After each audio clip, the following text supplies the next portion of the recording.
Hello and welcome to this module. Today we will provide an overview of the anatomy and physiology of the reproductive system. This video is intended to supplement any readings or coursework assigned by your instructor.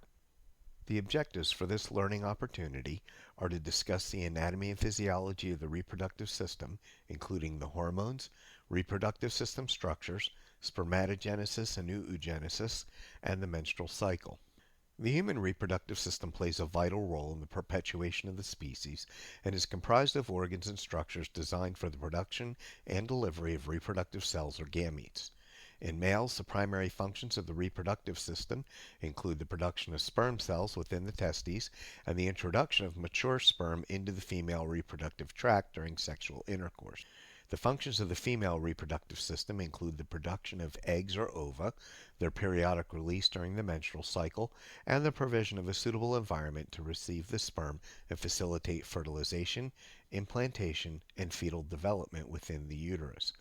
The successful coordination of these functions allows for human reproduction. The male reproductive system is responsible for the production and delivery of sperm, which is essential for sexual reproduction. At its core, the system consists of several key components. The testes, located within the scrotum, are the primary organs responsible for sperm production. These oval-shaped glands contain numerous tiny tubules called seminiferous tubules, where the sperm cells are generated through a process known as spermatogenesis. The testes also produce testosterone, the primary male sex hormone, which plays a crucial role in the development of secondary sex characteristics and regulation of the reproductive system. Connected to the testes are the epididymis, a coiled tube where sperm mature and gain the ability to swim, and the vas deferens, a muscular duct that transports mature sperm from the epididymis to the urethra during ejaculation. Accessory glands like the prostate gland, seminal vesicles, and bulbourethral glands produce seminal fluid, which nourishes and protects sperm during their journey and contributes to the formation of semen. Lastly, the penis serves as the external organ for copulation and ejaculation, as well as a conduit for both urine and semen.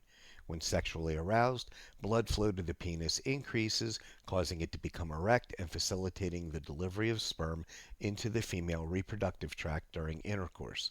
Together, these components work in harmony to ensure production, transport, and delivery of sperm. Spermatogenesis is the complex and highly regulated process by which sperm precursor cells, called spermatogonia, develop into mature sperm cells or spermatozoa. Prior to puberty, the testes prepare for sperm production by increasing the numbers of spermatogonia. When a boy enters puberty, circulating levels of follicle-stimulating hormone, or FSH, cause the spermatogonium to undergo a unique series of cell divisions to produce sperm cells. This process occurs within the seminiferous tubules of the testes and is vital to produce functional sperm. Spermatogenesis is divided into several stages, including mitosis, meiosis, and spermiogenesis. As we see in this image, the process begins with mitosis, where the spermatogonia divide to produce two daughter cells. One of these cells remains as a spermatogonium, and the other forms a primary spermatocyte. The primary spermatocytes then undergo the first round of meiosis, dividing into secondary spermatocytes. The secondary spermatocytes subsequently go through a second round of meiosis, leading to the formation of haploid spermatids. The term haploid means each spermatid has a single set of 23 chromosomes. Spermiogenesis follows, during which these spermatids undergo a series of morphological changes to become spermatozoa. This transformation includes the development of a streamlined shape, the formation of a tail for mobility, and the shedding of excess cytoplasm. Once mature, spermatozoa are released into the lumen of the seminiferous tubules and are transported to the epididymis for further maturation and storage until ejaculation. Spermatogenesis is a continuous process with millions of sperm being produced daily to ensure a constant supply for fertilization when needed. Here we see a diagram of the female reproductive system. The ovaries serve as the primary repositories for a woman's ova, or eggs. Each month during the menstrual cycle, one mature egg is released from an ovary in a process called ovulation. These ovaries also play a crucial role in the production of hormones, primarily estrogen and progesterone, which regulate the menstrual cycle, stimulate the development of secondary sex characteristics, and maintain the health of the female reproductive system. Following ovulation, the released egg is captured by finger-like structures called fimbriae and guided into the fallopian tubes, also known as oviducts or uterine tubes. If sperm are present, the fallopian tubes will serve as the site of fertilization. Once fertilization occurs, the resulting embryo begins its journey toward the uterus, aided by the coordinated contractions of the fallopian tube's smooth muscles. The fertilized egg or zygote will implant in the uterus, which is a pear-shaped muscular organ that will host the fetus as it grows and prepares for birth. The uterus has three sections. The portion of the uterus superior to the opening of the fallopian tubes is called the fundus. The middle section of the uterus is called the body of the uterus, and the cervix is the narrow inferior portion of the uterus that connects the uterus to the vagina.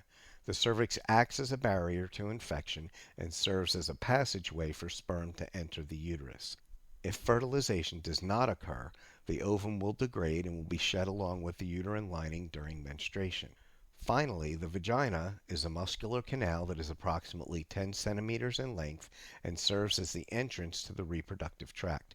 It also serves as the exit from the uterus during menses and childbirth. Oogenesis is the process by which female precursor cells known as oogonia develop into mature egg cells or ova. Unlike spermatogenesis, which is a continuous process, oogenesis in females happens during fetal development. Mitosis leads to the production of primary oocytes, which remain arrested in stage 1 of meiosis. This process primarily takes place within the ovaries. The onset of ovulation is the release of an oocyte from the ovary, and this marks the transition from puberty to reproductive maturity. From this point forward, ovulation occurs roughly every 28 days. Just prior to ovulation, an increase in luteinizing hormone triggers the resumption of phase 1 meiosis, converting the primary oocyte to a secondary oocyte. As we see in this image, this cell division does not result in two identical cells. Instead, the cytoplasm divides unequally, and one daughter cell is much larger than the other. The larger secondary oocyte leaves the ovary during ovulation, while the smaller first polar body may or may not complete meiosis and produce second polar bodies. Either way, the polar bodies eventually disintegrate. So even though oogenesis can produce up to 4 cells, only one survives. If fertilized by a sperm cell, the secondary oocyte completes secondary meiosis, resulting in the formation of a mature haploid egg cell or ovum and a second polar body. When the ovum is fertilized by the haploid sperm, the ovum becomes a diploid cell with 46 chromosomes, also called a zygote. The sperm only contributes DNA and no cytoplasm, so the larger amount of cytoplasm contained in the female gamete is what supplies the developing zygote with nutrients during the period between fertilization and implantation into the uterus. The menstrual cycle encompasses the ovarian and uterine cycles.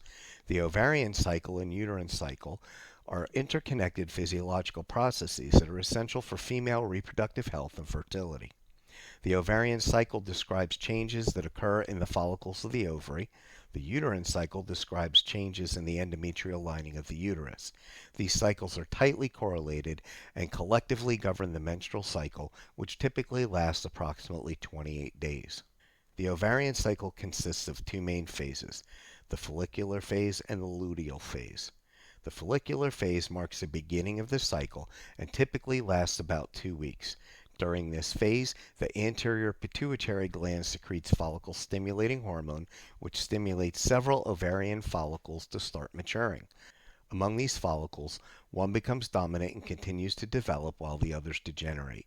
The dominant follicle produces increasing amounts of estrogen, which leads to the thickening of the uterine lining in preparation for possible implantation. As estrogen levels peak, it triggers a surge in luteinizing hormone, which leads to ovulation. After ovulation, the ovarian cycle enters the luteal phase, which lasts approximately 2 weeks. During this phase, the ruptured follicle transforms into a temporary endocrine structure called the corpus luteum. The corpus luteum secretes progesterone, which further thickens the uterine lining. If fertilization occurs, the corpus luteum continues to produce progesterone. If fertilization does not happen, the corpus luteum degenerates, causing a drop in progesterone levels. The uterine cycle consists of three distinct phases: the menses phase, the proliferative phase, and the secretory phase. The timing of the uterine cycle begins with the first day of menses, which is characterized by the shedding of the uterine lining. This shedding occurs in response to declining levels of progesterone triggered by the degeneration of the corpus luteum if fertilization did not occur during the ovarian cycle. This phase results in menstrual bleeding and can last up to 7 days or longer. Following menses, the proliferative phase commences, lasting roughly 9 to 11 days. During this phase, rising levels of estrogen produced by the developing ovarian follicles stimulates the regeneration and thickening of the endometrial lining. This phase causes a nourishing environment for a potential embryo and prepares the uterus for implantation. As we see in this image, the menses and proliferative phases of the uterine cycle correspond with the follicular phase of the ovarian cycle. Once the proliferative phase ends, the secretory phase begins, and it aligns with the luteal phase of the ovarian cycle. In this phase, the endometrial lining of the uterus continues to prepare for possible implantation of a fertilized egg. If fertilization doesn't happen, the uterine lining is shed once again, initiating a new menses phase and the beginning of a new uterine cycle. So as we can see, the phases of the uterine cycle are tightly synchronized with the phases of the ovarian cycle, thus ensuring that the uterus is prepared for pregnancy each month in the event fertilization occurs. This brings us to the end of this presentation. Here we see the learning objectives for this module. Can you demonstrate each of these objectives? If not, consider going back to review any content that you struggled with. Thank you for watching this video, and good luck with your studies.